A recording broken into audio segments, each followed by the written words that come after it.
Dans cette partie, nous allons parler des coefficients des fuites et donc nous allons définir les coefficients de fuite partielle et les coefficients de fuite totale, ainsi que les inductances de fuite partielle et les inductances de fuite totale. Donc nous avons déjà parlé des inductances de fuite partielle.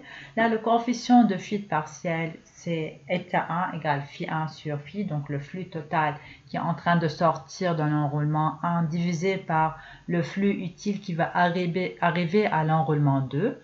L'inductance L1, l'inductance de fuite, c'est N1 phi F1 sur I1.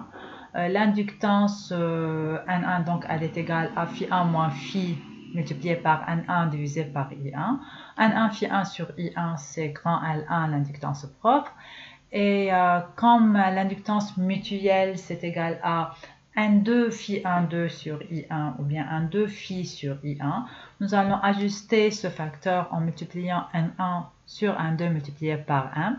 Et donc, petit L1 égale grand L1 moins N1 sur N2. M est l'expression de l'inductance de fuite partielle correspondante à l'enroulement numéro 1. D'autre part, nous pouvons dire que grand L1 moins petit L1 égale à N1 phi 1 sur I1 moins N1 flux de fuite 1 sur I1 et donc égal à N1 phi sur I1. En utilisant l'expression de L1 égale N1 phi 1 sur I1 et eta 1 qui est le coefficient d'Hopkinson, le coefficient de fuite partielle pour l'enroulement numéro 1 égale phi 1 divisé par phi, nous pouvons donc remplacer dans l'expression de grand L1 moins petit L1 et déduire que c'est égal à grand L1 divisé par eta 1. C'est intéressant parce que là, en utilisant le coefficient de fuite et l'inductance propre, nous pouvons traiter ou tirer une valeur qui correspond à grand L1 moins petit L1 et correspond à l'inductance ou bien à la différence des inductances entre l'inductance propre et l'inductance de fuite. Donc, nous allons faire pareil pour l'enroulement numéro 2, alimenter l'enroulement numéro 2, mettre l'enroulement numéro 1 en circuit ouvert.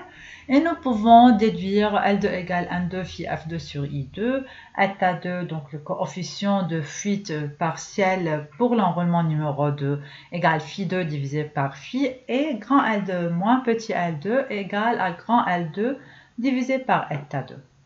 Pour l'inductance mutuelle, donc comme l'inductance mutuelle est la même si elle est de 1 vers 2 ou bien de 2 vers 1, elle a les deux expressions, M égale à N2 phi 1,2 sur I1, donc ça c'est l'expression de l'inductance mutuelle de l'enroulement 1 vers l'enroulement 2, égale à N1 phi de 1 sur I2, donc l'expression de l'inductance mutuelle de l'enroulement 2 vers l'enroulement 1. Et donc nous pouvons déduire que M au carré est le produit de ces deux facteurs-là, Et donc, nous pouvons, en regardant ici, N1 phi 1,2 sur I1, en fait, c'est L1 divisé par eta 1. Et N2 phi de 1 sur I2 égale L2 divisé par eta 2. Et donc, en remplaçant, en utilisant les expressions développées ci-dessus, nous pouvons déduire que M au carré égale grand L1 moins petit L1 multiplié par grand L2 moins petit L2. Et donc, cette expression est intéressante pour interpréter. Nous pouvons déjà dire que M au carré est plus faible que le produit L1, L2, ce qui est logique parce que c'est un facteur d'inductance mutuelle. Et donc, elle est plus petite que les facteurs d'inductance self qui sont en train de sortir des enroulements. Dans le cas idéal, donc s'il n'y a pas de fuite, nous pouvons aussi voir que M au carré égale L1, L2. Et ça veut dire que toutes les inductances ou bien tout le flux qui va sortir des enroulements 1 et 2, il va servir à créer l'inductance mutuelle. Donc, il y a un couplage parfait si M au carré égale L1, L2. Donc, il n'y a pas de fuite.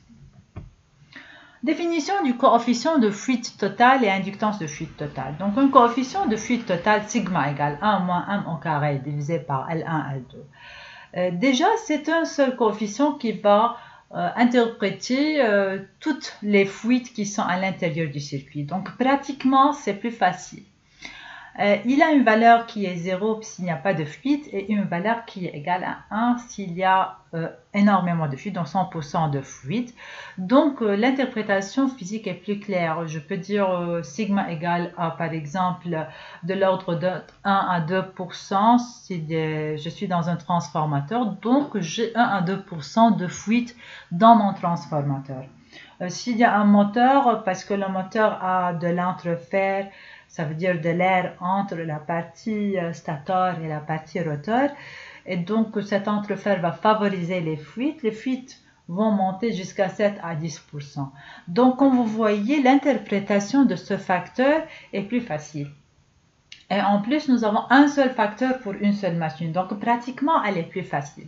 Mais si je veux rentrer dans les détails des fuites et voir d'où viennent les fuites pour essayer physiquement de les minimiser dans le design, j'aurais préféré travailler avec les coefficients d'Hopkinson, donc les coefficients de fuite séparés de l'enroulement 1 et de l'enroulement 2. Donc, ça dépend aussi de l'application. Nous allons soit aller vers un coefficient total qui va être utilisé dans la pratique, dans la vue macroscopique de ma machine, la puissance qui rentre, la puissance qui sort, et puis ce qui va partir en fuite va être interprété par un seul facteur. Mais si je veux rentrer à l'intérieur de la machine pour essayer d'améliorer ces facteurs-là, je préfère utiliser des coefficients séparés pour l'enroulement numéro 1 seul et l'enroulement numéro 2 seul. Donc, pour retrouver les inductances de fuite totale, je vais retourner à l'expression de m au carré égale grand L1 moins petit L1 multiplié par grand L2 moins petit L2. C'était l'expression en utilisant deux inductances de fuite séparées. Pour utiliser une seule inductance de fuite, je vais considérer comme si toutes les fuites provenaient d'un seul enroulement. Donc, soit je vais dire qu'il y a toutes les fuites qui viennent de l'enroulement numéro 1 et donc je vais changer cette expression en disant c'est égal à L1 moins N1 avec L2 sans fuite, comme si elle n'avait pas de fuite, ou bien je vais considérer comme si toutes les fuites provenaient de l'enroulement numéro 2 et l'enroulement numéro 1 était sans fuite, et donc m au carré sera égal à L1 multiplié par L2 moins N2. Donc N1 s'appelle l'inductance de fuite totale ramenée à l'enroulement numéro 1 et N2 c'est l'inductance de fuite totale ramenée à l'enroulement numéro 2. Du fait que nous sommes en train de dire elle est ramenée, ça veut dire que c'est une considération plutôt modélisation. Elle n'est pas vraie. Pratiquement, vous savez que les fuites vont venir de l'enroulement 1 et l'enroulement 2 ensemble. Donc, la mesure des inductances de fuite totale, soit N1, soit N2, donc pour mesurer par exemple N1, nous allons considérer le même circuit magnétique, mais nous allons mettre l'enroulement numéro 2 en co-circuit et nous allons alimenter l'enroulement numéro 1 par une tension V. Pour minimiser les calculs, nous allons négliger les résistances des enroulements. Et donc, dans ce circuit, toute la puissance qui va être générée ici va être transformée en fuite parce que les résistances sont négligées. Les autres pertes magnétiques sont aussi négligées et il n'y a pas de puissance utile qui est en train de sortir de ce transformateur parce que le secondaire est en co-circuit. Donc, nous allons reprendre l'expression V1 égale RI1 plus 1,1, donc elle est égale à 1,1. 1,1 égale dψ1 sur dt, donc dL1I1 plus dM1I2 sur dt. E2 égale dψ2 sur dt, donc elle est égale de dL2I2 plus MI1 sur dt. E2 est en co-circuit, donc elle est égale à 0. À partir de cette expression-là, je peux déduire dI2 dt. Je vais la remplacer dans I2 sur dt dans l'expression de E1 et je vais avoir ici L1 moins m au carré divisé par L2 dI1 sur dt et donc j'ai V égale N1 dI1 sur dt. Donc là, à partir de cette mesure expérimentale et la dérivation des équations, je peux retrouver directement l'expression de l'inductance de fuite totale ramenée à l'enroulement 1.